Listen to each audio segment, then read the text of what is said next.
I call to order the April 4th, 2018 regular business meeting of the Cincinnati Board of Education. We welcome everyone and request everyone in the audience to please silence your cell phone and electronic devices. Please stand for the pledge. I pledge allegiance to the flag of the United States of America and to the republic for which it stands, one nation, under God, indivisible, with liberty and justice for all.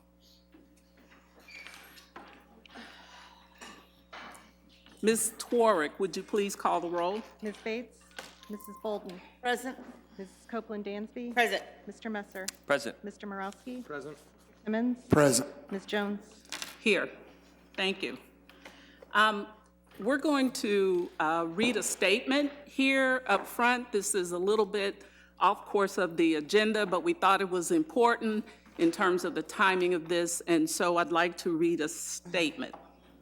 With regard to the proposed FC Cincinnati Stadium development in the West End or Oakley, the board has stated its commitment to openness and transparency with the public.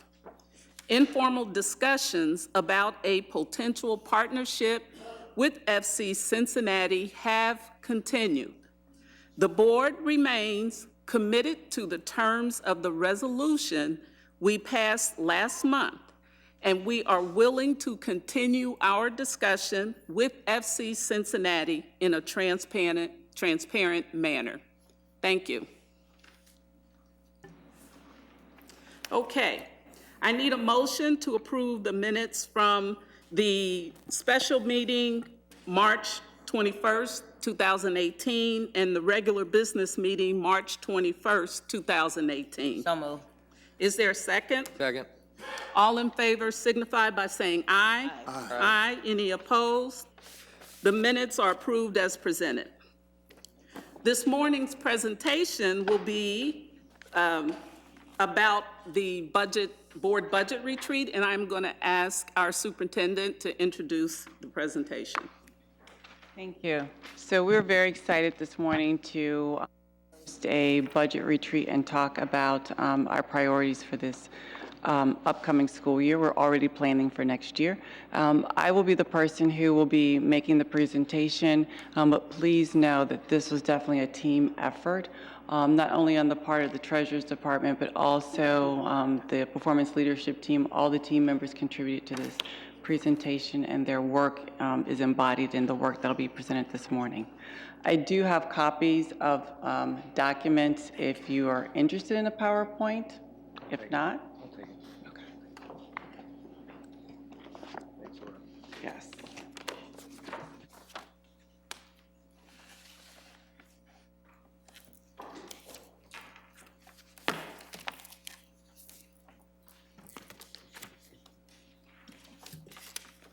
Okay, so our budget retreat for today, we thought that first of all, we would start off with the budget process, especially for our new members, our new board members, to understand how the budgets are developed, and then we'll get into the priorities of the district. So first of all, when we are in the process of developing our budgets, the first thing that we do is we analyze and we identify the strategic initiatives of the district. So we do that first, the instructional or the leadership team, professional performance leadership team. We meet in the fall to identify what are the academic priorities and the priorities of the board, and then we weave that into the budget. So we're very intentional to make sure that the budget follows a plan and not the other way around. So when we talk about priorities, we're talking about My Tomorrow, Vision 2020, new schools. Those are some of the specific priorities. The next step is to develop the school budgets. And then the final step is to develop the central office budget. So we always want to make sure that our schools have the dollars and the resources they need to be successful. You'll continue to see this slide as we present and have seen it probably many times in the past. When we develop this process, we want to make sure that we keep equity at the focus, as well as make sure that it's transparent, that it is, we're able to help people to see all the things that we're doing as we're moving forward with our work. In terms of the school budgets, there's historical data that is captured. We actually collect 3 years of historical data to then develop projections for the schools. So we identify how many students we believe the schools will have within their school. Based upon that information, then we do student-based staffing. And based upon that information, we're able to identify the salaries, the fringe benefits, overtime, home instruction. So all of that is actually built into the budget template. And then the final phase would be the non-personnel items. Although we are very intentional in terms of the projections, in terms of the staffing, of course, we do really also consider equity, which means that sometimes there are special considerations that we have to make based upon a school's population, demographics, or a request from the community that doesn't quite exactly follow an exact formula. But that's the equity piece. After the budget is developed based upon the projections, then the ILT, the instructional leadership team at the school, will actually then put together the rest of the budget. So they will identify their arts classes, music, technology, library, any civil service positions that they believe that they need within their building. They make those decisions, and they also make decisions regarding non-personnel items. So how they're going to spend their dollars in terms of supplies or equipment or technology for their school. Up to 5% can be put into contingency at the school level budget so that schools can then decide how they might need to be able to use that money. It's also probably important to know that money can be moved within the non-personnel items from one line to another if the school is seeing that they're not spending down in a certain area, but they need more dedicated money in another area.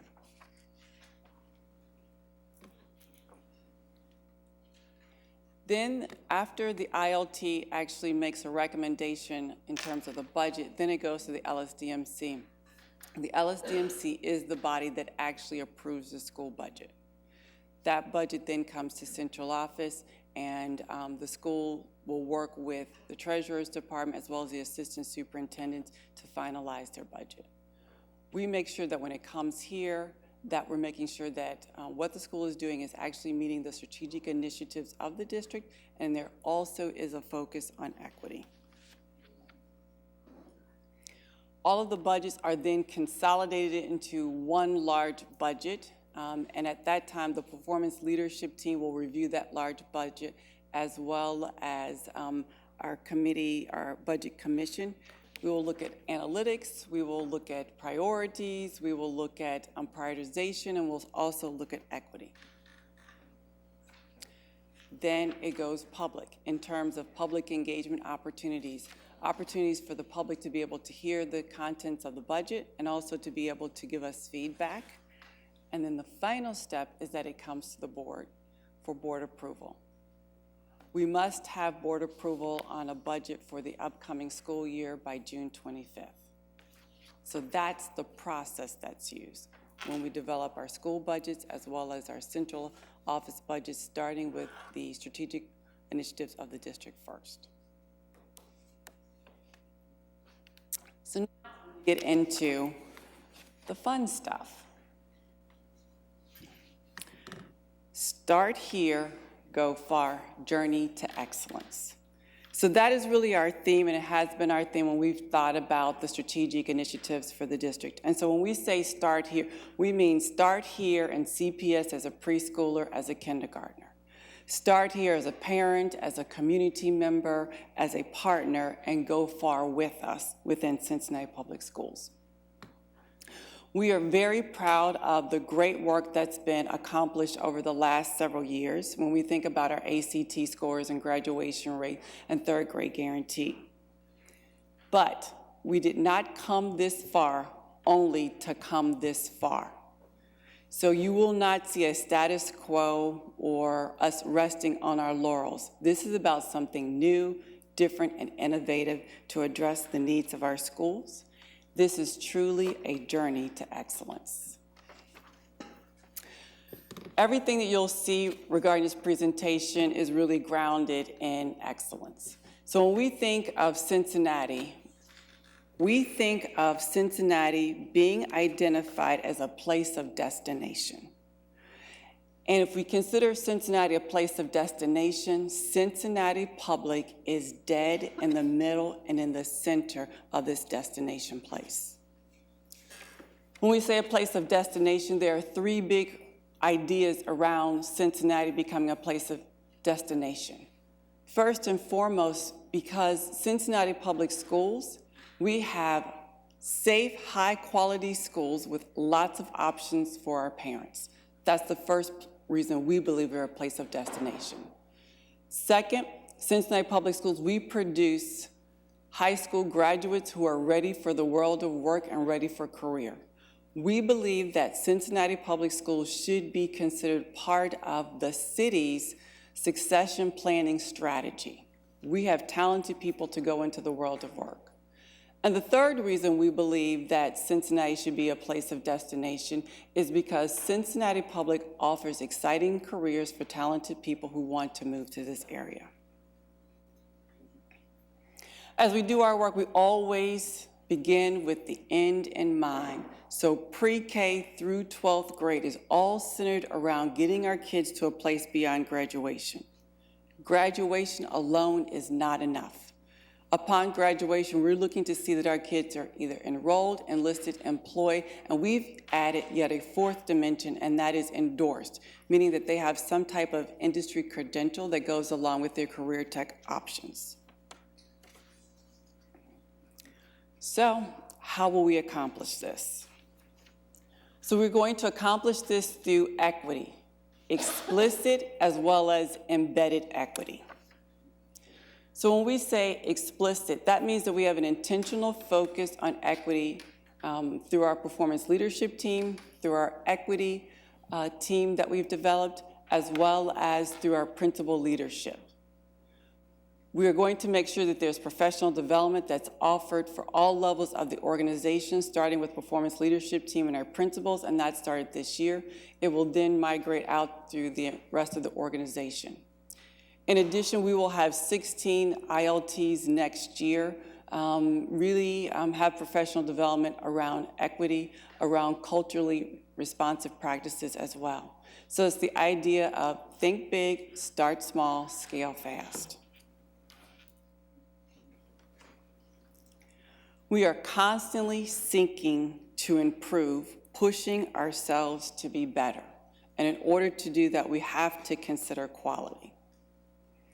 So we're interested in working through a strategic planning process next school year.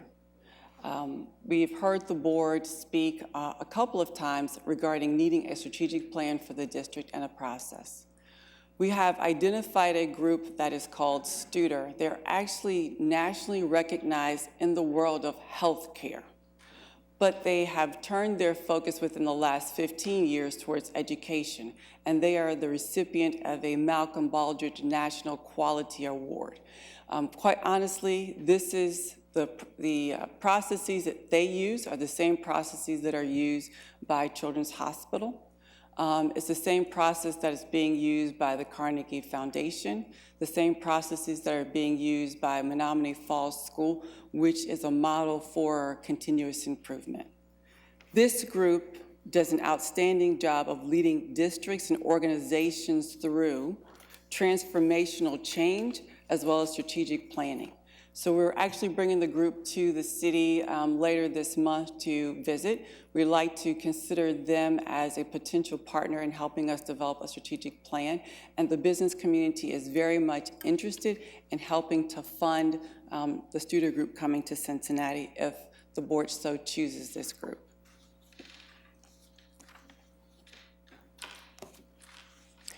As we think about excellence and quality improvement, we felt it was very important to narrow our focus to 3 big areas: academic outcomes, experiences. And when we say experiences, we're talking about what's the student experience, what's the parent and family and community experience, and what's the employee experience. And then operational efficiencies. These are the measures that we want to hold ourselves accountable to.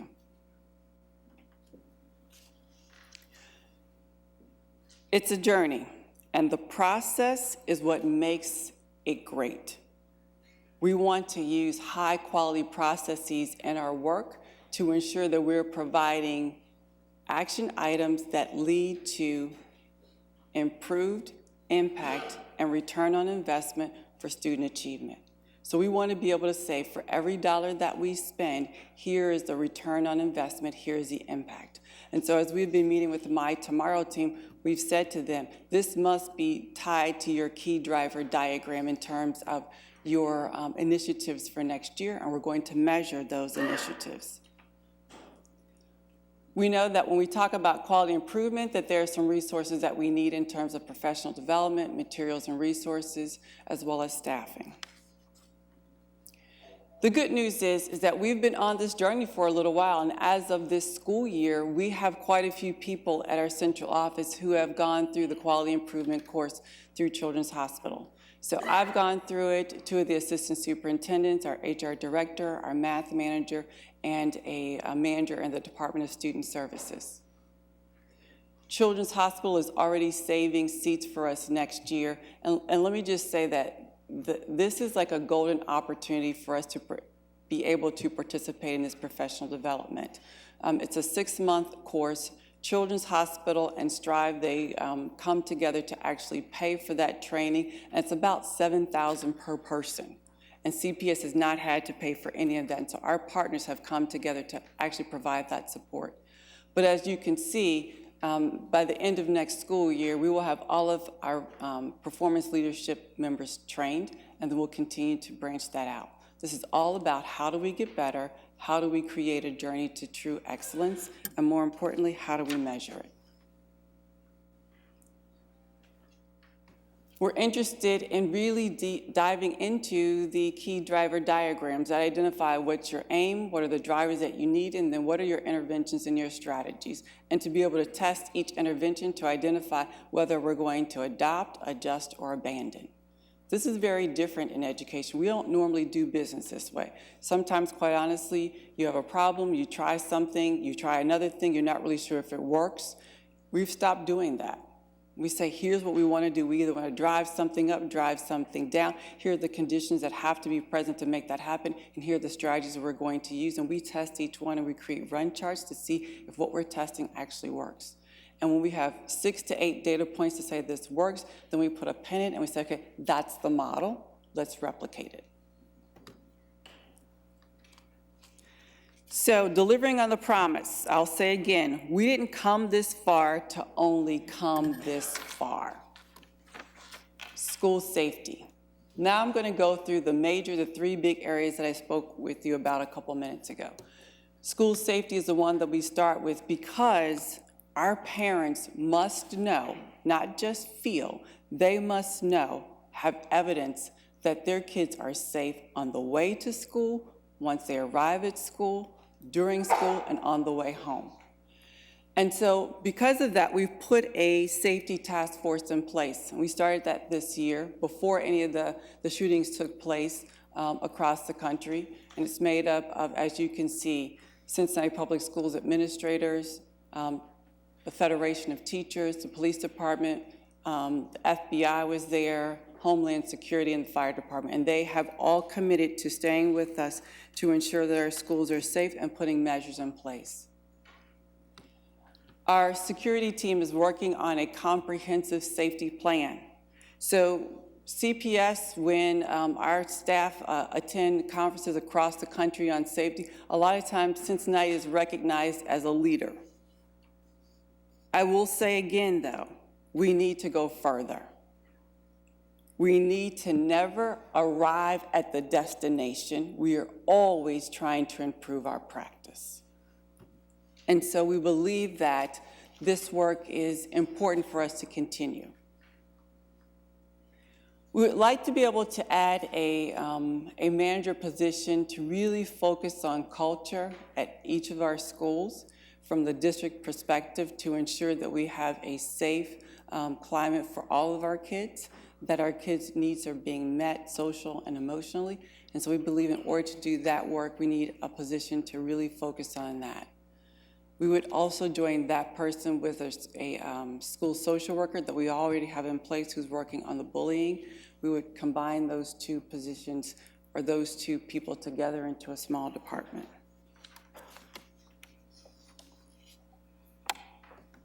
High-quality schools. So thinking about high-quality schools, you know, this year we opened Carthage to increase our capacity in terms of enrolling kids. We anticipate being able to add to that school next year, so to be able to grow some additional classrooms. Vision 2020, we'll be expanding Vision 2020 1.0 and 2.0. So those schools are in their second and third year of implementation for next school year. Again, Vision 2020 is about embedded equity. It was all about equity. When the community came to the board and came to us and said, this is great what you're doing with My Tomorrow for our high schools, but what about our neighborhood elementary schools?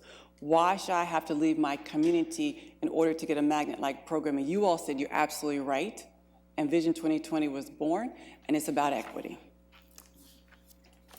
Next year, we'll be bringing an additional 6 schools online, and you can see those schools right now. We're currently working on the budgets and the funding to support year 1 of those schools. So it's important to know that when we launch Vision 2020 1.0 and 2.0, there are reoccurring costs as we continue to grow that, and then there are also new costs.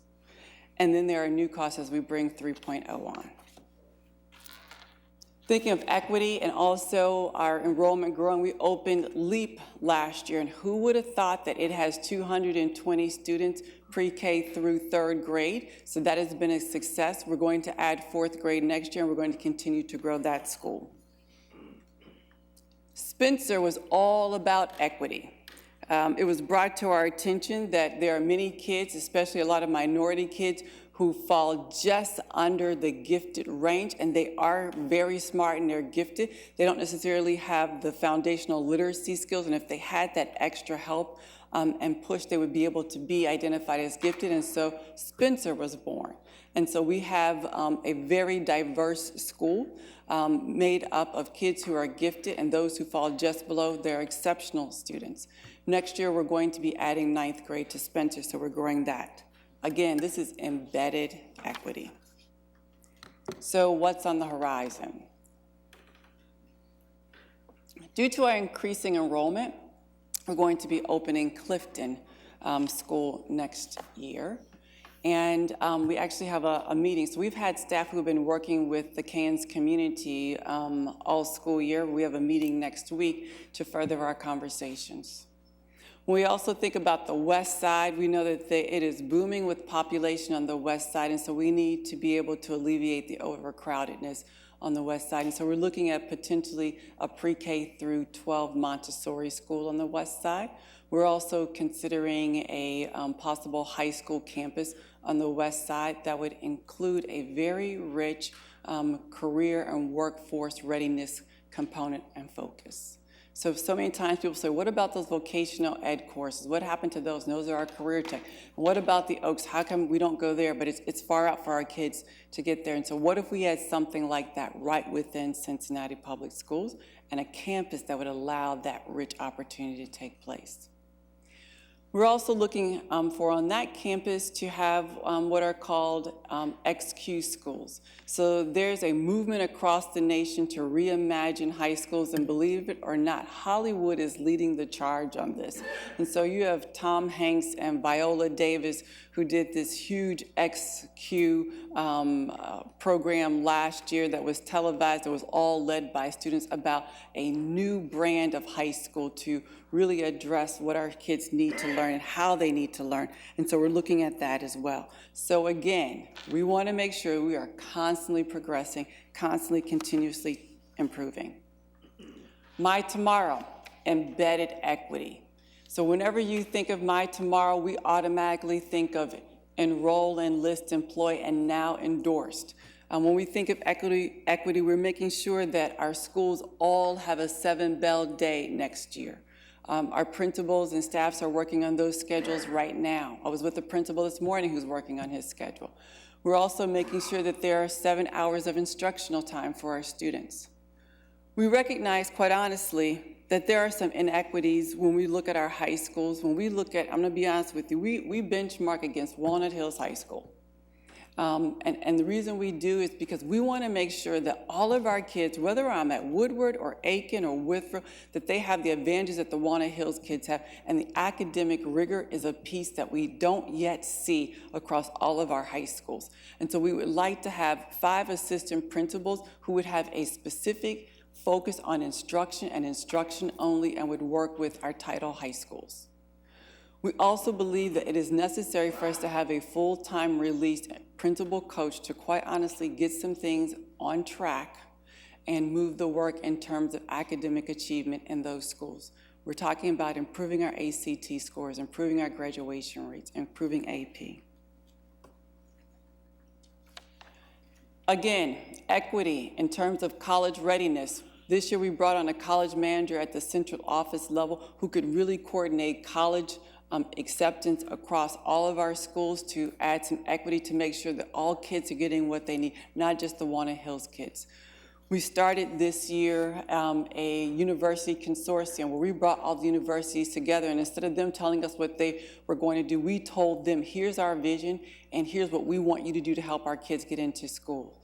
We also have done a lot of college matching with our universities and our kids to say this. We look at their graduation rates, and quite honestly, if a university doesn't have a high graduation rate for students who look like our students, we aren't telling our kids to go to those schools. We're telling them to go to schools that actually have the wraparound services that will help them be successful. We believe we need to add some additional resources to this, though, to really make sure that all of our kids have access to college if that's what they want to do. Employment. So we've in the past talked a lot about career-based learning, and we've taken a bit of a pivot to career-based learning and employment. We want to make sure that those kids who are going into the world of work, that they are able to make a decent living so they can take care of themselves and take care of their families, not go into these entry-level jobs and stay there. We believe we need some additional resources around employment. Again, what we're doing is we're lining up our money to support, enroll, endorse, enlist, and employment. It's the end in mind. So I've passed out this document, and I've given you a copy of this so that you can see it because it's a little hard to see on the screen. But our career awareness actually begins at 3rd grade. And then you can see that the exposure starts at 6th through 8th grade. And then we do a lot of readiness at 9 through 12. And then at 12th grade is where the employment begins. So we have to make sure that we are fresh, young, and up to date with our young people and how they want to receive information. And so we've created videos that are called Money Making Mondays to give kids information about employment opportunities throughout the city. So every 2 weeks, we push out a YouTube video that talks about Money Making Mondays, and we'll show you a little preview.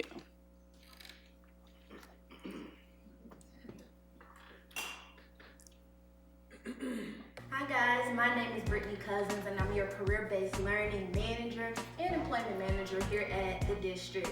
I'm excited to bring to you a new opportunity for our district staff to connect to you and to bring you wonderful experiences that you can take advantage of. We know that a lot of our favorite celebrities and our musical artists are hashtagging Money Making Mondays, so why not bring that to the district? I'm the employment manager, so I'm excited to bring different job opportunities, internship opportunities, and even some amazing job shadowing opportunities to you in order for you to take advantage of them. So every other Monday, I will be coming to you with the Money Making Mondays, and we will make sure that you are connected to the resources in our community. If you click the link below, you'll be able to start exploring all the opportunities and get all of the links necessary for you to apply. Stay tuned. So again, we want to push out information to our kids because equity says that they have access and they have opportunity. If they don't know it exists, then they don't have access.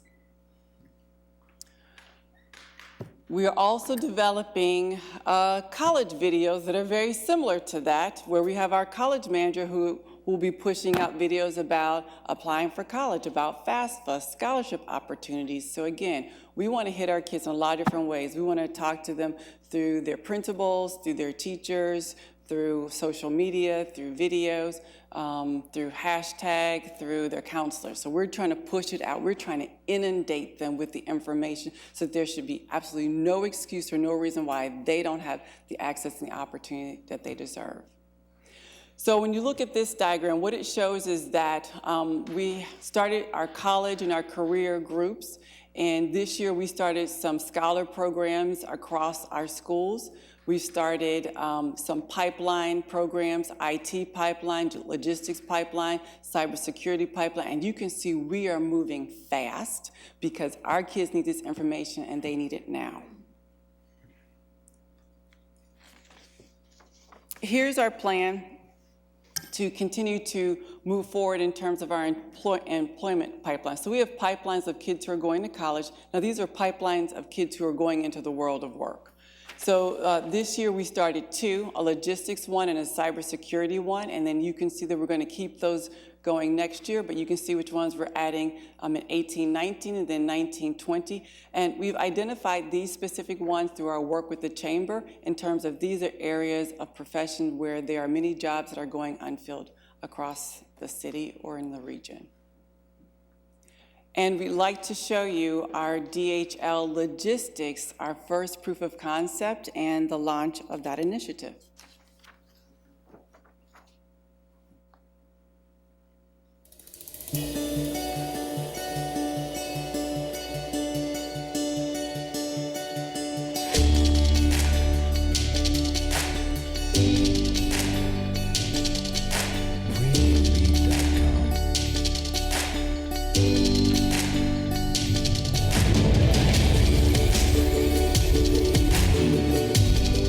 There's not a lot of other programs or organizations out there that are really doing anything like this.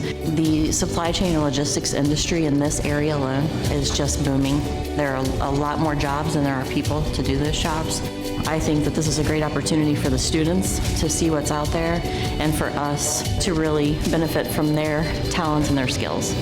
And hopefully they'll decide to come and work for us and really experience the logistics industry and take advantage of our tuition reimbursement and see what career opportunities are out there.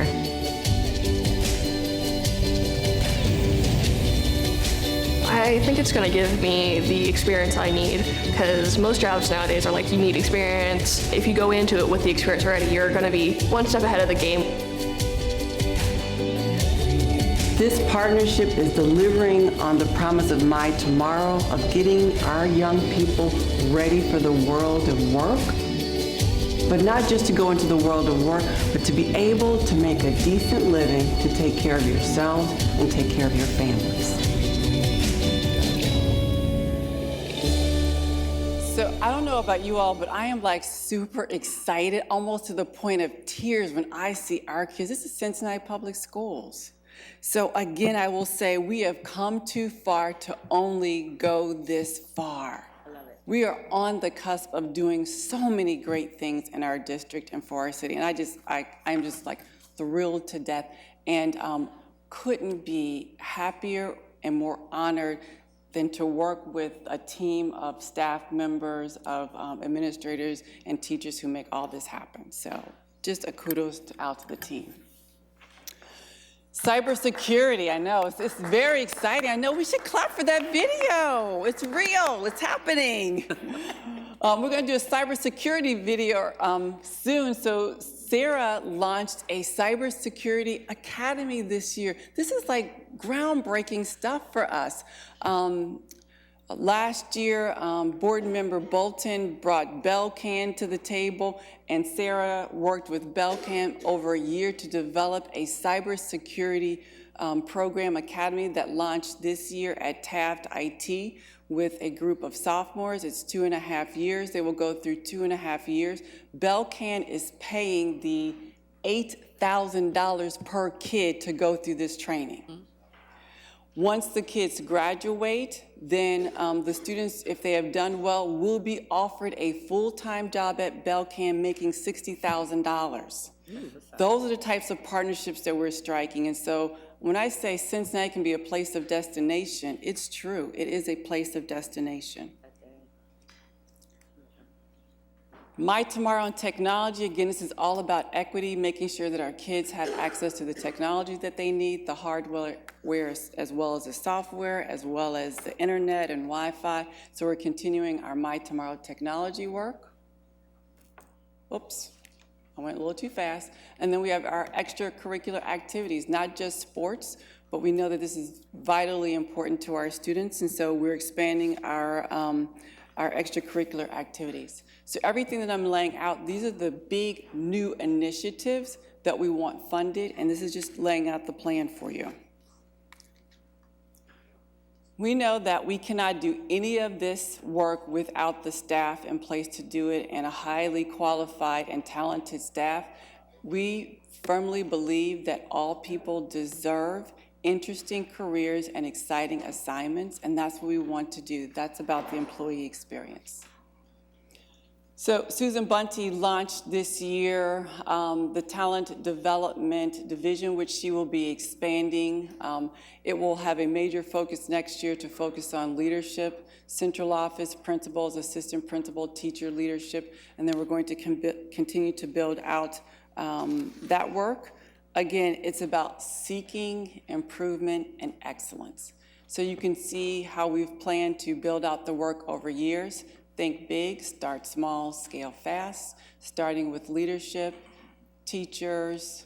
We're looking at recruitment, selection, and most importantly, we're also looking at succession planning. How do we get people ready to be the next leaders or the next teachers?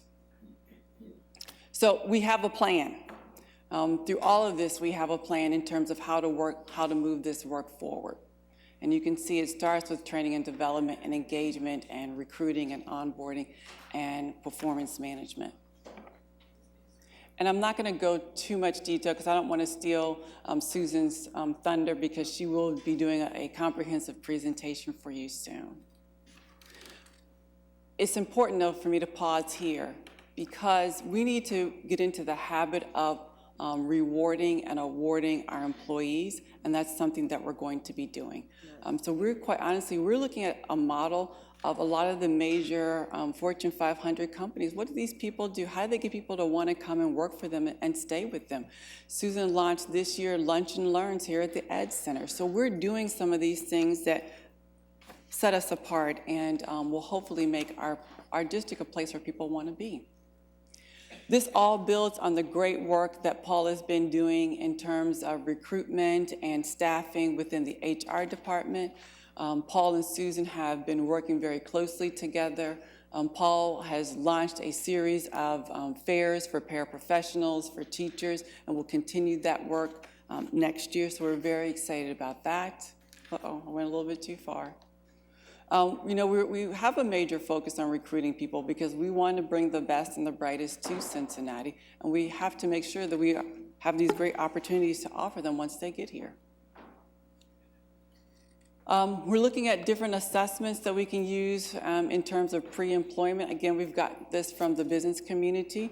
The CRBC suggested this instrument, and Paul, the Divine Instrument, was able to look into it. And so, again, we're bringing some resources and ideas from healthcare, from the business world, those best practices that will help us be the very best that we can be.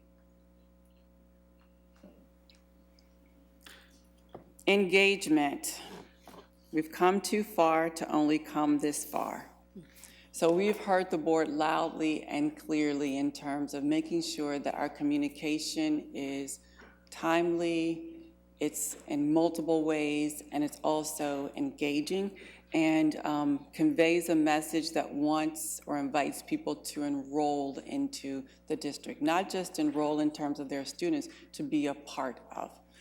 So Lauren will be working very hard. She has already been working really hard to really work on our storylines and our pitches and how we get the good news out about Cincinnati Public. She's also going to be really working with her team to reimagine the CLCs, which are a major part of her work. Because, you know, under Lauren's shop, we now have 3 groups that have come together. We have communications, we have customer help, which we believe will be called customer care. Like we'll have employee care. And she also has the FACE group that have all come in together. And so she's working to reimagine what does communication and what will engagement look like. Again, this is all about seeking excellence, creating a place at the table for our community members, inviting them to be a part of what we're doing and to inform our work, to make sure that we're using our funding in a strategic way and bringing our funders together to support the good work that they are doing within our schools. And then again, we want to make sure that we're using lots of form of media to get the message out, whether it's YouTube. So we have a YouTube presence. So please, please, please go on your phones, like our YouTube videos. We need more likes. We need followers. Subscribe to our YouTube channel. Watch Brittany talk about Money Making Mondays. Kayla, I'm not sure what hers will be called, but it's Kayla something and college. So we have a city cable access channel now. We're going to be putting in a very, very small, economically very, very small, not a big cost, little studio here so we can produce really great videos to push them out for our kids. And we'll invite our kids in to come in and create some videos to push them out. So we want to be on the cutting edge. We want to be in a place where people are able to consume the information very quickly, but also to be able to respond to us.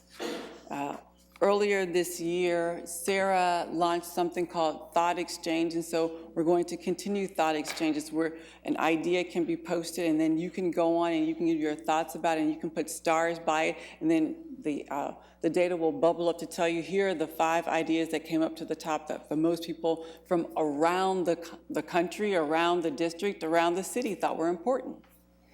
In addition, we want to make sure that when you enroll in CPS, it is a comfortable and very easy process.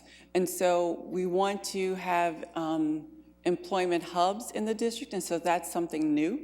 But we need the personnel to be able to staff those hubs. So it's central enrollment, but through these employment or enrollment hubs.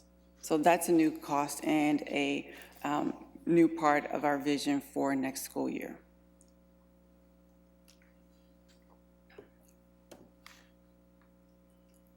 I think I've covered all those things just really quickly. The message is, we are only getting started. This is only the beginning. So let's talk about the dollars. So these are the new strategic investments that we anticipate making with the board's approval next year. You will not see every single thing, but you will see the major things that I covered within the presentation, from the quality improvement manager, because we believe everything has to be grounded and rooted in excellence and quality improvement, to safety, to career tech, to the 7 Bell Day, to additional companion classes to make sure our kids graduate, to curriculum programming, to the assistant principal of instruction, to professionals for operations. Again, all of these things are about equity, also involving communication. We want to engage people in a significantly different way and hold them as captive audiences to inform our work and to be a part of it. So these are new costs. It's also very important to remember that those are new costs, but we have multi-year initiatives that continue to go. So we have My Tomorrow. We have all the components of My Tomorrow, and then we have Vision 2020 1.2 and 3.0, as well as talent development. So you can see all of the ongoing costs that are associated with those specific initiatives. It would be remiss of us not to also mention, quite honestly, some things that are budget drivers. in terms of, we know that we have a raise in salaries that have been negotiated to the tune of $4.5 million. We also know that our federal funds have been shrinking, and so there are some things that we have been funding through federal dollars that will now need to come to the general fund. And we're also very mindful of those things that are contractual, like the ESL teacher and that expansion, which is contractual, which we know needs to be a part of this budget as well. So, as I mentioned, we do have shrinking funds in terms of federal dollars. We're not sure exactly what the loss will look like for next school year, but we can anticipate what we think will happen. What's really important, though, is whether or not these funds are available in terms of the federal dollars. We believe these are the things that we need to fund for our kids. So we're not saying, well, here's the pot of money, let's see what we can do. We're saying, here's what we need to do for our kids, and let's figure out how we're going to fund it and what funding sources we're going to use. So that concludes our initiative presentation on the budget, but we wanted to make sure, quite honestly, the majority of this, it's about the academic and the enrichment and the initiative of our kids. It's about putting our money to support our core business, which is teaching and learning, pre-K through 12, getting our kids to a place beyond Cincinnati Public Schools. Thank you. And if there are questions, the team will come up to the mic and join to help answer any questions that you might have. I'm sure there are questions and comments from board members. I'm sure. No? Well, I'll Mr. start. Messer. Thank you. That was as much education as it was presentation, so thank you for that.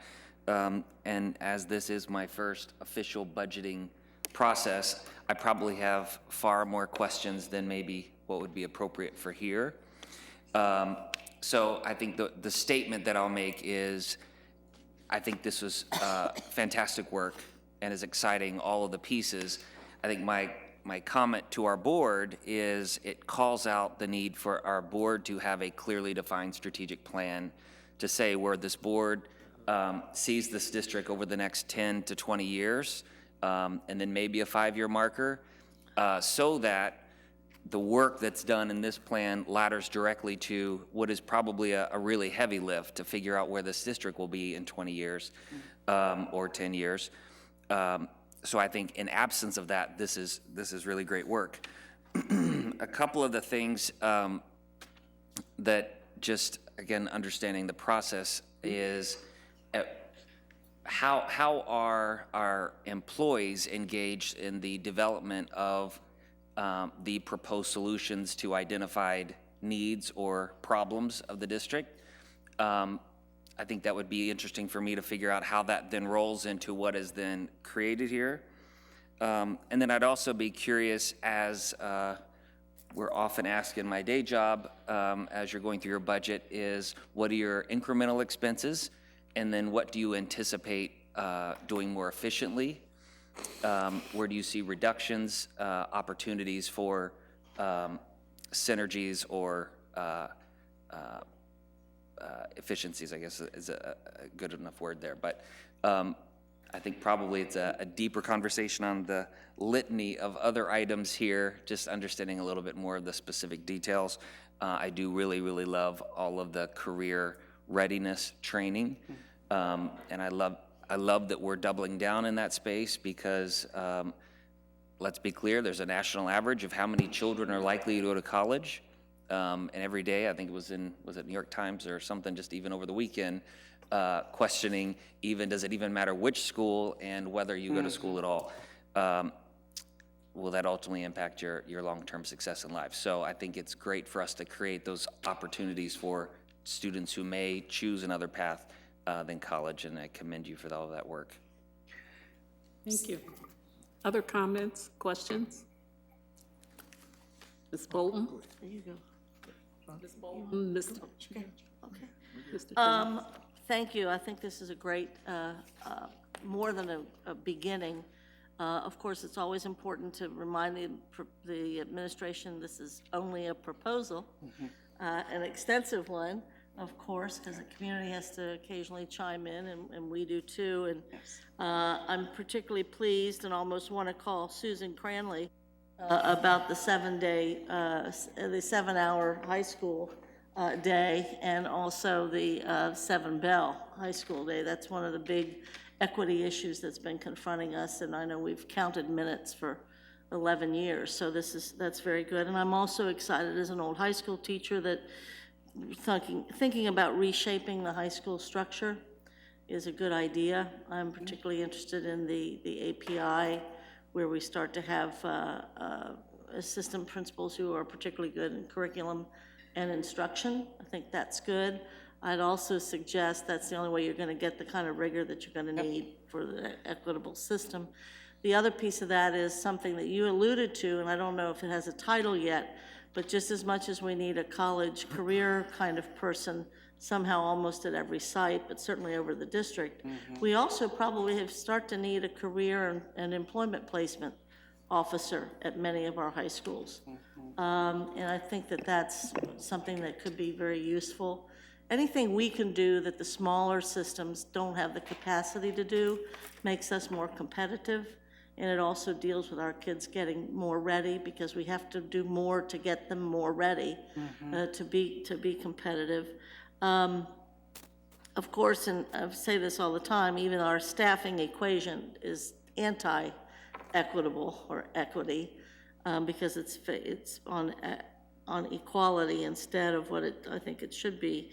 To Mr. Messer's point, the strategic planning piece and also the review of the CLCs or whatever, that's something that the board needs to be participating in, as the wonderful list of some possible new schools or new concepts for schools. Those are things the board will probably want to chime in on, and there needs to be, to Vice President Copeland-Dansby's point, probably some community engagement before we start imposing certain schools on certain people, but lots of good stuff. There is something that comes from an effort by the SAC, by the Student Achievement Committee, about the arts classes, where we have limited or none in some of our schools, and that was great work done by the administration. And I know it was like a cost of $175,000 or something, but it'd be great to see where that is in the pipeline. I didn't see any reference to A to E, A to S, but I know there's some talk about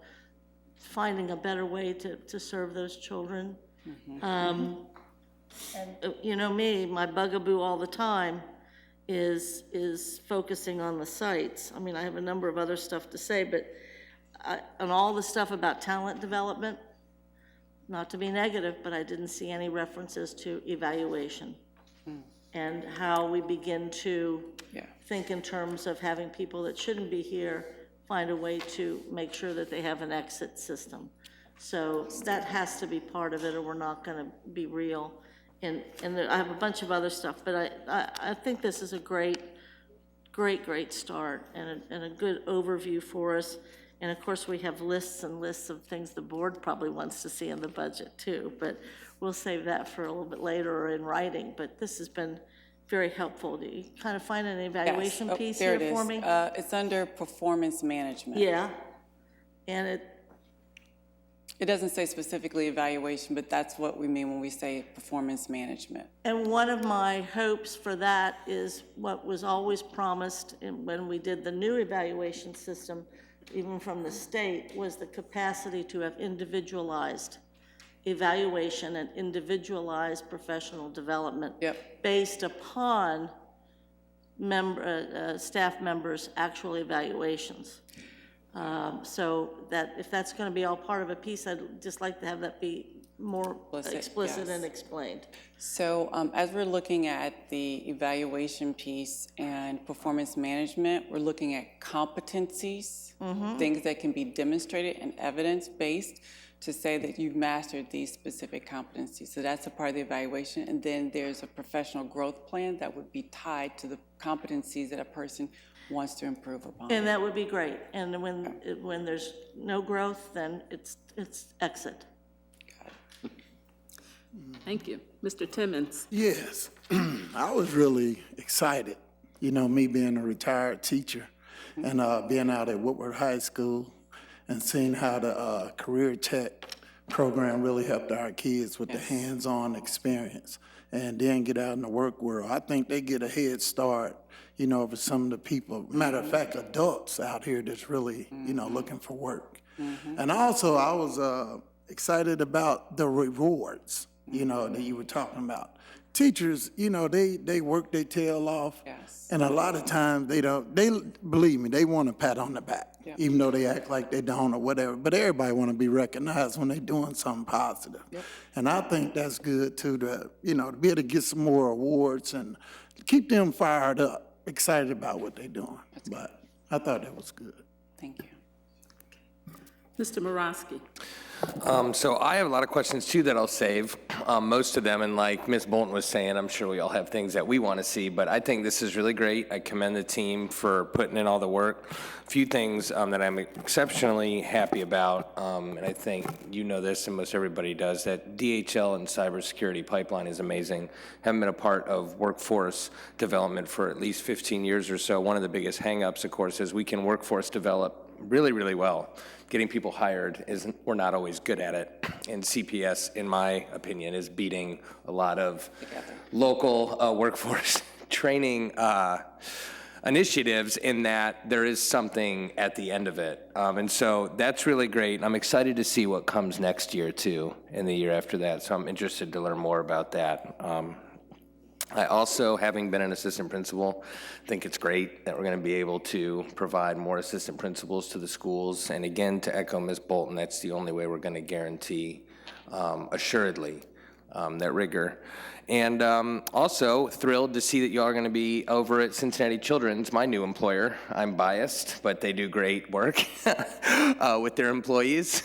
And then lastly, just a couple things. The teacher training, I think, is great to see that there are going to be more dollars allocated to that. And to echo Mr. Messer, and he was talking, I think, more broadly regarding the employees and their input in this. I know that in student achievement, we've been having conversations about sort of teacher-led input on what kinds of things they want to see in the in-services. So I'd love to continue talking about that and making sure we're providing the instruction teachers actually want and need. And then also maybe some separate things for the Montessori schools that are saying, we want to have our own,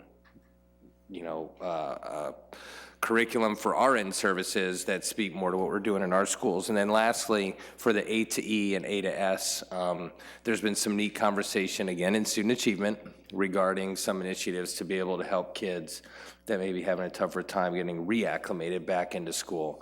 And so as these conversations go on, I just wanted to make note that I want to keep that at the forefront, as well as how we're actually working with kids to make sure they have what they need to come back to school, or if they're in A to E to A to S, what do they need there so that they can stay on top of their game. So all in all, this was awesome. I really appreciate you taking the time to do it and for presenting to us, and thanks to everybody. Yes, thank you.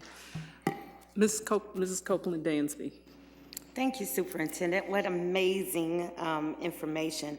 It's especially exciting for me. This is probably the 5th official finance and budget presentation, and I'm so glad to hear some things that are very, very important to me. First of all, equity and opportunity for access for every child in every school. So when we talk about what's happening with our Vision 2020 1.0, 2.0, 3.0, and the intentional focus on our neighborhood schools. So I'm glad that we haven't lost that. I'd like to hear more about how we're tailoring that for schools. Not right now, but sure, as we move forward. The other, number 2, the robust professional development. And I'd like to hear more about how it is indeed tailored to what our professionals need in their environment and their climate, and not a blanket, professional development curriculum or that. Number 3, using our partnerships. We are so rich with partnerships here in our area, and to see the videos and to hear how we're really making use of our Fortune 500 companies and other companies that have the resources to give to our students, and not only helping to prepare them, but to employ them. And so those three things being critically important to me as I stood as a candidate for school board, and to see these things actually implemented in the core of what we're doing, I want to stand on top of this table like you would, like, hey, you know, so very important to me. Yeah. Oh, she's like, go ahead. Okay, great. The other thing, you know, as we transition through these roles and our disciples, if you will, for the community, hearing the support to customer help is extremely important. So we'll ask more questions about that too. And I've been an advocate for many years in giving more literal financial support to our communications department. We've got a great story to tell, and there are so many innovative ways to do that now, and it costs money. So I see on your list, though, it's still to be determined. So I'll be interested in, you know, how we get there. I'm also mostly interested in understanding where our mental health supports are for our students. Is that involved with school safety, or exactly where does that lie? And I think that might then branch off into some discipline support and or A to E, A to S. So seeing that come to life with more specifics there, and also mental health component with our community learning centers. Okay. I didn't hear that, but I'm sure you all have thought of that. So I also want to encourage my colleagues to my left and my right to make some hard decisions about some committee work related to our board strategic plan.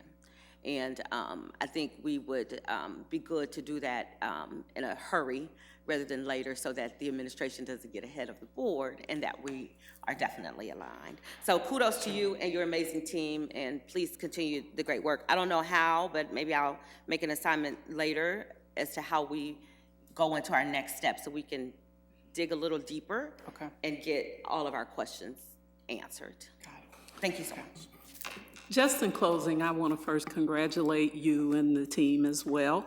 And I won't ditto what everybody else has said. Says there are some things that I too personally either didn't see or don't quite understand and need more information about. Sure. But the one thing that I will say, because the budget, what I've seen it is a budget retreat plan, but it really is through the lens of equity, and that's certainly what I saw today. And I think that with anything that we ask, well, let me back up first and say, I've seen a great deal of process since I first came on board a few years ago. And so that's worthy of acknowledging the progress that we've seen. And you said something, and you say it all the time in different ways, but I hear it all the time about the transformation that the district needs to undergo. And you said it today, that in order to become equitable and through the lens of equity and become culturally competent, it's an evolving process, and if we ever get there, we're doing something wrong. So changes are made constantly. So I too congratulate you and the team, and look forward to hearing more in terms of the sort of the details that people outlined here. And I too have a few concerns that I'll share at that point. Okay. So thank you so much. Yep. Thank you to the team. Thank you.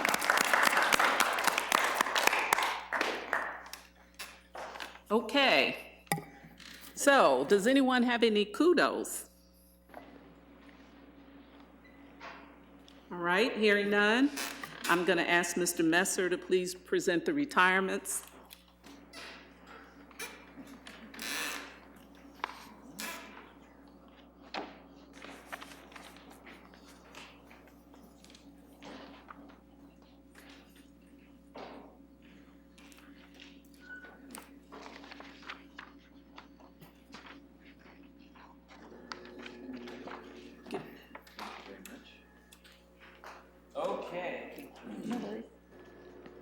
So today we would like to celebrate the service of Annie Mae Glover, a paraprofessional who will retire on June the 1st, and thank Annie Mae for her service to CPS.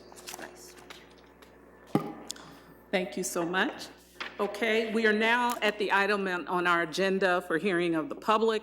Each speaker has 3 minutes to speak, and Mrs. Twarick will be our timekeeper. When the buzzer goes off, your 3 minutes are up. Please refrain from discussing any personnel items. When your name is called, please come to the podium to speak.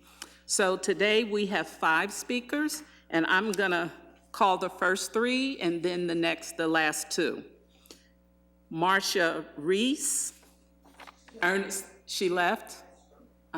Sorry. Oh, she's in, okay, well, we'll come back when she comes back. Okay, Ernestine Hill, Stanford Poole. We'll start with those 2, and when Ms. Reese comes back, we'll get her up here.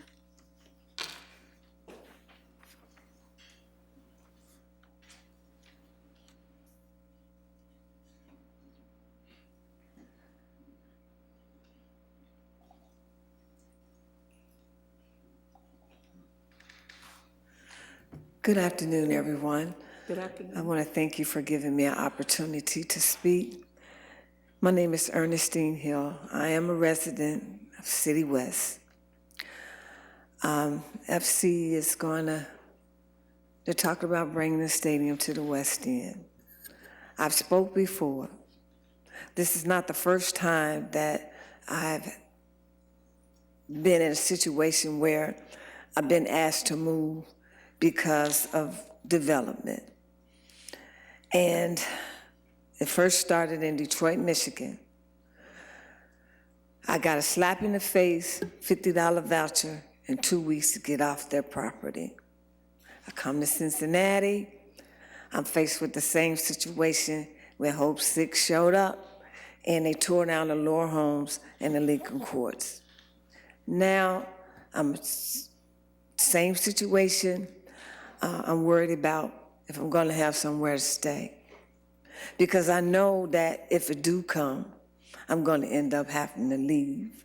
It's not the people that is trying to get it there. It's the people that's going to come behind them. I'm afraid. I'm 60 years old, and I'm tired. Sent out the letter to you board members. You've probably gotten it. And we had a meeting that was uncalled for. It wasn't done in order. I feel like it was a lot of shenanigans going on with the letter. A CBA takes a long time to put together, and I know you can't do it in 2 hours or 2 days, and that's what we was forced with by Mr. Keith Blake. He's the president of the West End Council. I don't know what to do at this point, but I know I'm tired. And I know it's all about money, and people do not take people into consideration when that kind of money is involved. I'm asking you to please say no. I do not want this in my front yard because I know I'm going to have to move and I'm running out of places to go. So please take this into consideration. Thank you. Thank you.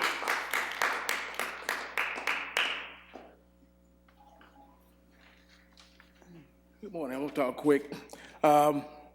50 years ago, Martin Luther King lost his life fighting for people, fighting for low wages. They said no. West End said it's no to you voting, said no to you in this chamber, city council, and still not paying attention. Ms. Wagner said something about safety in the schools. The shootings and all over the states and that. Taft is the only minority high school in the West End. I went to Taft. Police station, District 1 is next door to protect that school. Been there ever since Methuselah. I can't understand why you want to take their 6-year stadium, tear it up, and put another entity from out of the neighborhood and protect them and take your kids that the parents voted for y'all to make the good decision to protect the kids and take their kids several blocks away where they don't have the protection. If FC want to build a play, let them play another spot down there. The Board of Education supposed to protect our kids. We voted, the kids don't vote, the parents do. And so people are going to remember this stuff if you don't listen to the voters that said they don't want it.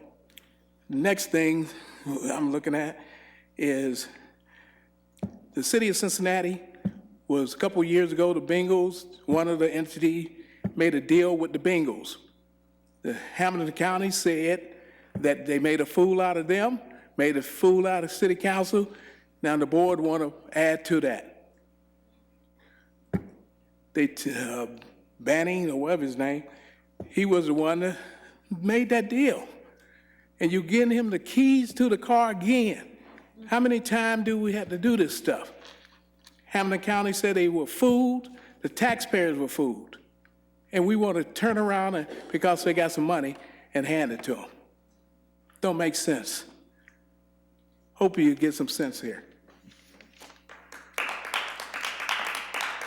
Thank you. Ms. Reese? Yes. Okay. Good morning. Good morning. My heart is full right now. Thank you. Thank you for your presentation. As a parent, a grandparent, aunt, cousin, it was beautiful. But then when you balance out what I'm getting ready to say, if one baby lose their housing, all that's not worth it. It's a balancing act. I do not envy you guys your job. This is a letter. Please take time to read it and understand where we're coming from. We don't want a stadium in the West End. Common sense tells us that we're going to lose our housing. You cannot take a 5,000-seat stadium and put a 30,000-seat there and nobody's going to lose housing. Come on. Come on. Hear what we're saying. When do we start to matter? When do we said no. We said no. So when do we start to matter? You say that you're for the kids. What about our kids? What about our kids in the West End? We're not stupid. We know we're gonna lose housing. I may be one to lose mine. Born and raised in the West End. Lived a little bit up everywhere. Don't wanna have to move. Wanna go. I need for you guys to understand. I know you balancing, but it's unfair to us. When will you listen to what we say, what we want? Hear us and hear us good. We don't want a stadium. We don't. What would you guys have done if the offer of the stadium had not come to the West End? You'd have found the money then. Find it now. Don't put my household or the people that I represent household in jeopardy. None of you live down there. None of you. None of your kids go to Taft, go to Hayes. None of them. Hear what we're saying, and please hear us heartily. We don't want that stadium in our community. I'm gonna share this one last story, and I'm trying to keep it within you guys' bylaws. A couple of years ago, the mayor now told me to my face that the color of my skin, because of the color of my skin, he didn't want me in his neighborhood. I've lived with that for years. Now, coming forward, it's like not only is the city, but you guys gonna force down our throats a stadium that we don't want. So again, is it because of the color of my skin? Thank you. Our final two speakers are Josh Springs and finally Julie Sellers.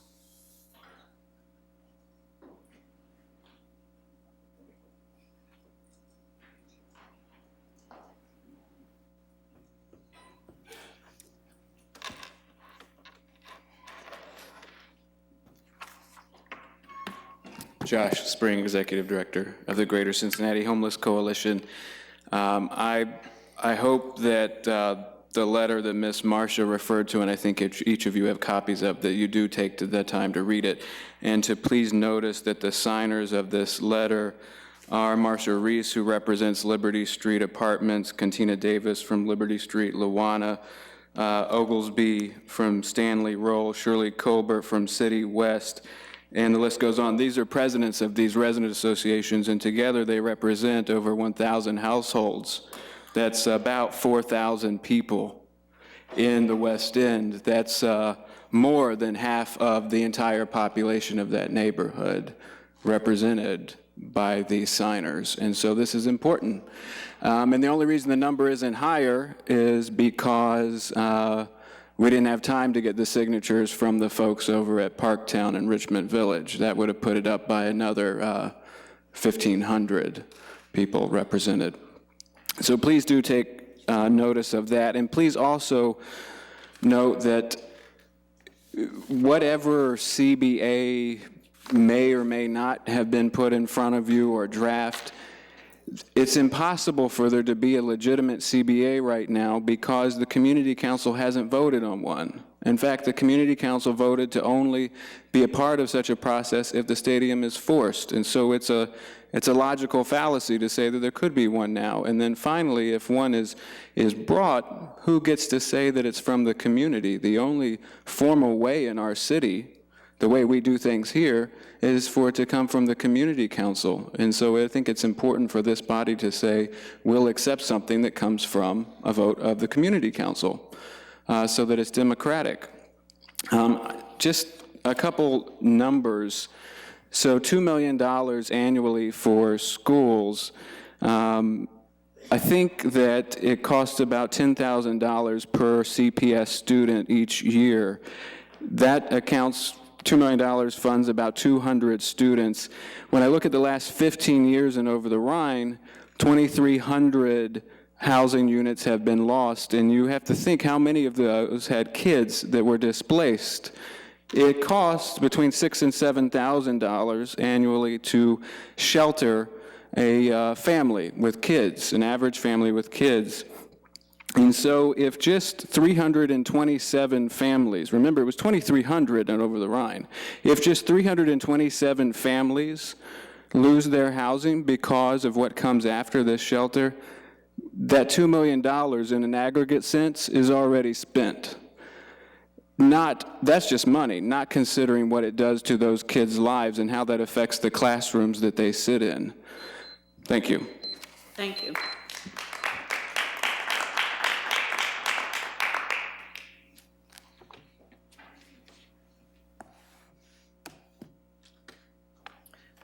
Good afternoon, everyone. I'm here tonight, or the difference. I was a little bit not about the FCC so much, but about the budget process.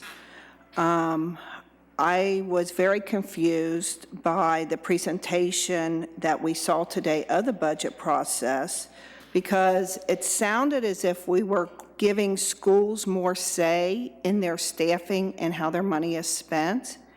And as far as I am aware, that didn't happen this year.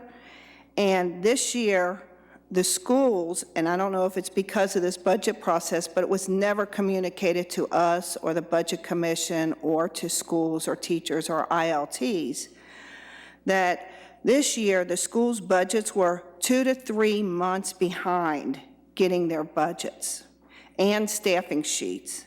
Schools were given very little input into the process. There were schools who had enrollment numbers that were inaccurate, and they were thinking that they had to surplus 2 teachers out of their school, and they could not figure out how to staff their schools properly at some of the schools. There was not very much input in how this was going to be done.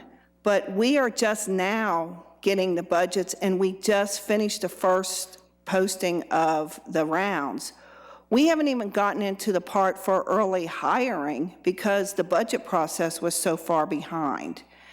And in more than 10 years that I've been working on the process, our goal was always to try to have the process done as early as possible so we could begin outside hiring. This year, it has been so complicated, and there were so many taking it back and pushing back the process that we haven't even started doing any outside hiring yet, which to me seems kind of contradictory to what we're trying to do. And it all was driven by that budget process. We need to remember that schools are not in the business of making soap or cars. We are in the business of educating children, and we need to know what is our staffing going to look like next year so that we can eliminate overloaded classrooms and combination classrooms and have the basics of what is necessary for a good education before we start putting fluff on top of it. I was talking to some of the teachers who work at Children's Hospital, and they were talking about the culture of Children's and that they have recently started on using a model, and it's called the Toyota Way model, and it's a business model of a car manufacturer. I hope that's not the process that we're using for children in our district. We know the model is not really working for children's, or is it working for children's, but will it work for children in CPS? We have to have structures in place that are going to be effective so that we can do the work that we need to do without harming the morale of the staff that we do have. As I've talked to teachers, we still have classrooms that are going to be overloaded. There's combination classrooms. When I take it to the treasurer, they say, oh no, I don't know what you're talking about. They're going to be fine. But when you look at the projections for the numbers next year compared to what they are this year, there are 30 and 40 students under enrollment. So then next year, at the beginning of the year, their kids are going to be in overloaded classrooms, and it will take the whole year for that to happen. This does not represent equity. I'm sorry. That's number one on equity, is making sure that the children that are in classrooms in this district are in classrooms like you want your child in. The CPS is making decisions that are, the people who are making these decisions are too far removed from their frontline work, and most of them have never worked in a school to understand what it takes for a school to operate. There has been too little input from teachers who are actually doing the work, and teachers and CFT want to be more involved with the decision-making around the professional development, because there's no reason to have increased professional development if it isn't what is really needed and quality that teachers have. We've been working on some professional development and training trainers around classroom management and managing a great classroom, but we can't seem to get anywhere to get motion around that so that it can be expanded beyond preschool and kindergarten. We need it K to 12. We have 1,285 new teachers in this district that need help. I do think that some of the expansion that this district is doing is great. Clifton was a great decision for the city center of our city. It was absolutely needed. There wasn't a neighborhood school for miles and miles and miles. I think the Westside Montessori is muchly needed. But as far as, and I think the 7 Bell Day is great, but that needs additional teachers. Schools went on the 7 Bell Day this year without the additional teachers, and encore classes had 40 kids in them. Companion classes are great, but that needs additional staffing to have the companion classes. It cannot just be done on a teacher's planning bell, because that is an additional prep. The 7-hour day, what we're hearing, we have not had like overall conversations on what that looks like, but it is clearly defined how that structure is, and we can look at schools where it's successful. But to not communicate that to the schools, just say you're having a 7-bell day, they don't even have bells that are equal. They have bells that are 30 minutes, 50 minutes, 45 minutes, all in one school day. They have split lunch bells. So what we really need to do if we're going to improve this district is really get down to the basics of education of what is appropriate and what is proper, and not say we can't do that, because it can be done. I absolutely agree that career-based must be increased, career tech must be increased in this district, but we need to be the district needs to be actively working with the local unions to align our programs with union apprenticeship programs in the trades and in all of the different electrical, plumbing, all of that, and they want that. There are kids in Cincinnati who are being left behind because the kids in the suburbs can go to the Oaks and get that. Our kids are not getting that. And the AFL-CIO trades would love to get in and help to make sure that those kids can be successful when they go into an apprenticeship program post-graduation. CFT's been working on a teacher pipeline project, but we don't know really where that is going, but it needs to make sure that there is a teacher involved with that program. And in order to seek educational excellence, the district needs to include teacher leadership to assist with the planning of school culture across the district.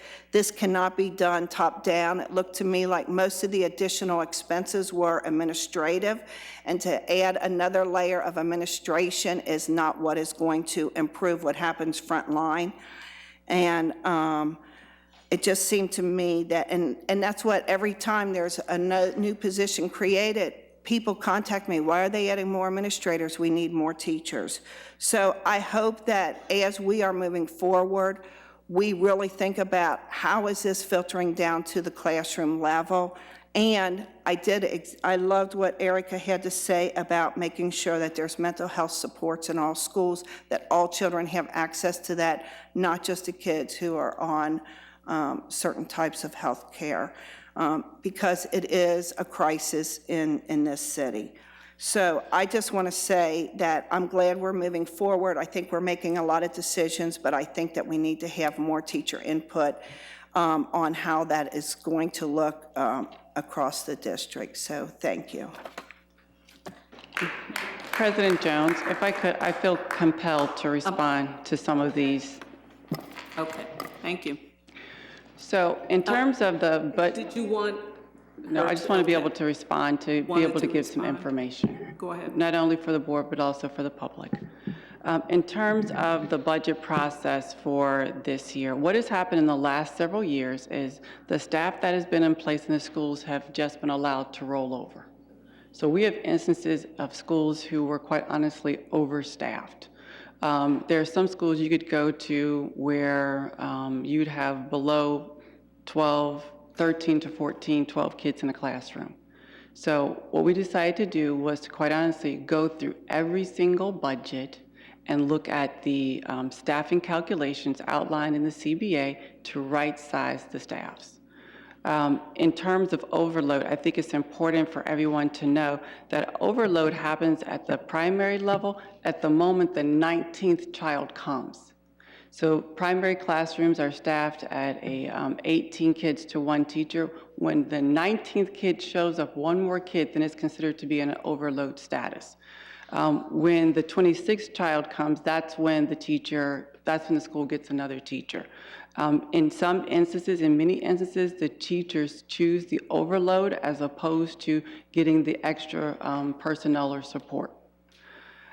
In terms of input around professional development, this year we put in place an education task force made up of teachers at the elementary and high school level to inform the decisions as it relates to the district initiatives that are related to teaching and learning, professional development, testing, We also have Curriculum Council that meets on a monthly basis with our curriculum team. They give input. Then there's a steering committee that meets. There's an interdisciplinary committee. Then there's a steering committee meeting.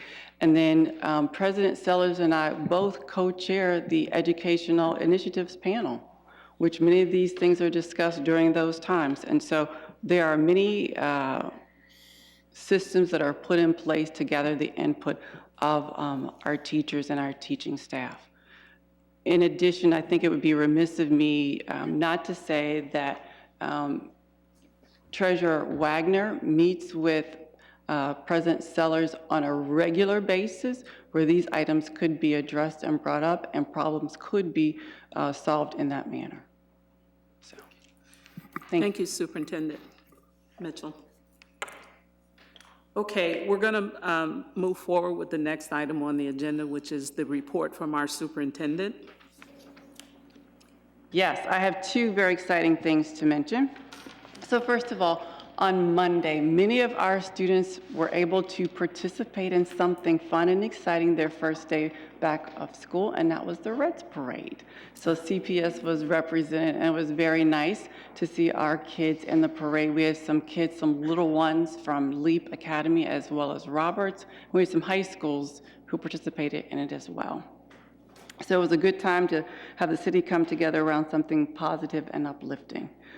In addition, on April the 11th at 9:30 at Taft High School, there will be a press conference to announce the cybersecurity academy that has launched this year. So we're very excited about that and invite everyone to be able to attend. Again, that is April the 11th at 9:30 a.m. Thank you. Thank you. I need a motion to approve the recommendations of the superintendent. So moved. Second. Any discussion? Okay. Ms. Twarrick, please call the roll. Ms. Bolton? Aye. Mrs. Copeland Dansby? Yes. Mr. Messer? Aye. Mr. Morosky? Aye. Mr. Timmons? Aye. Ms. Jones? Aye. Is there a report from the treasurer, Ms. Twarrick? She has attached the documents for approval, so purchase orders, payments to vendors, community reinvestment agreements, and donations. Can I get a motion to approve the treasurer's report? So moved. Second? Did you second, Ms. Morosky? Yes, I did. Okay, any discussion? Ms. Twarrick, please call the roll. Ms. Bolton? Aye. Mrs. Copeland Dansby? Yes. Mr. Messer? Aye. Mr. Morosky? Aye. Mr. Timmons? Aye. Ms. Jones? Aye.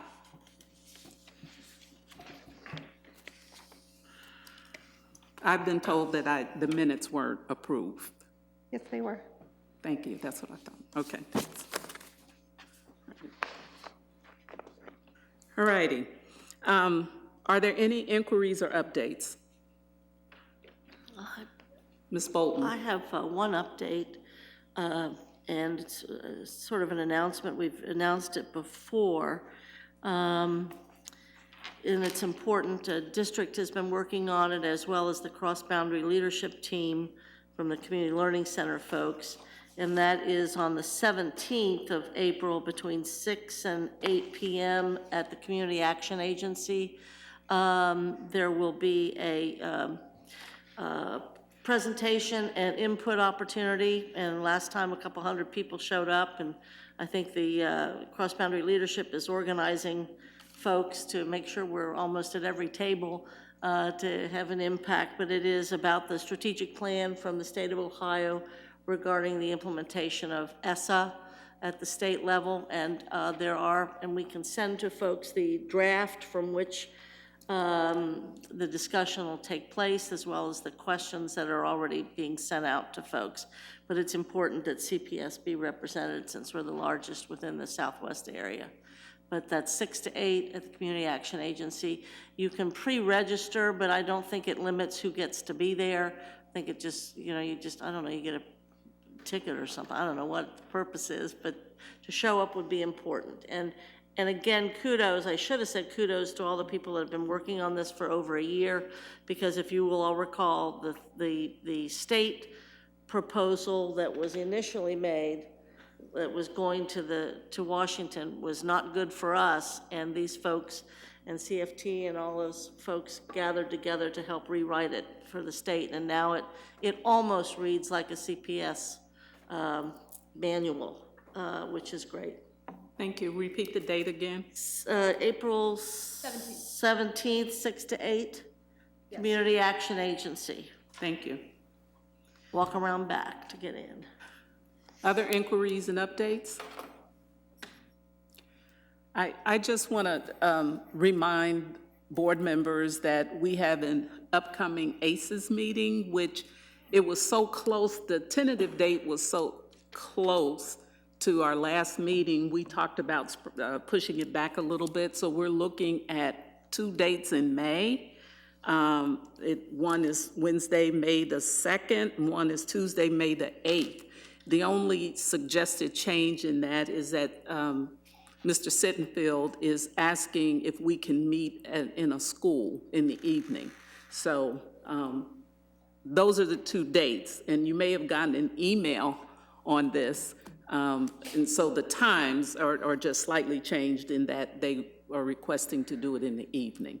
So I would appreciate if folks would respond, or if you want to let me know now, we can get it done, as I know folks' calendars get filled very quickly. So I did get one response. Ms. Bolton, I have yours. Well, if it's the evening, you may not have gotten it. Okay. Because the evening means that those are 2 Reds games. So, Okay. Well, how can early? is it possible if we put we want people to, can you respond to doodles? Would that, I'll ask, what'd you say? I thought we did already. I did respond to it. What, to a doodle or an email? Something about ACES. Okay, okay. But I didn't I'll check. realize it was the evening. Yes, that was a change. That's why I'm bringing it up. Oh, okay, good. Well, It I was a responded I change. could. Yes, But that was before I knew it was the evening. okay. So No. what we'll do, oh, you said no. So what I'll do is put out, we want to do a doodle. If you can make those days in the evening, then we'll go with one of those days, okay? All right, thank you. Any assignments? I'll just jump out there. Once we get a date, I'm going to ask Superintendent Mitchell to follow through with solidifying a place in the evening. I would suggest somewhere downtown just because it's convenient. The problem with that may be it's at the end of the day, traffic downtown, but we can consider that. Was there interest, was there a particular reason the council wanted to meet at a school? Was there some? There was a particular reason, and I don't have the notes, so I can't remember off the top of my head, but yes. So that would maybe indicate which school.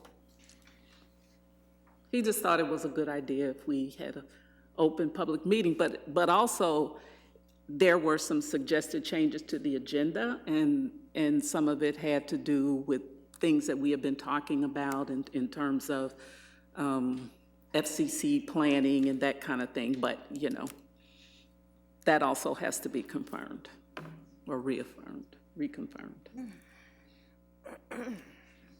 Okay, all right. All right, any other assignments? Ms. Bolton? I'm not sure if it's an assignment, but as we all had some other ideas regarding the budget piece, I didn't know if the superintendent could give us an idea. Should we individually submit to you? Should we send it to Ms. Davis and then have it be submitted? Or are questions or comments or additions, or can we just send them directly to you? Yes, that's fine. Then we'll compile them and be That'd be able to get a great. response and make some adjustments. Okay, so we're gonna forward questions and comments to the superintendent. That'll be pretty. Okay. Having no other business before the board, I declare the meeting adjourned. And board, there's food if you want it. It's hot.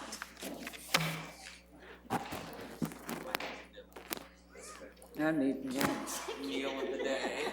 I've been waiting all day for this. I've been like. That is hilarious.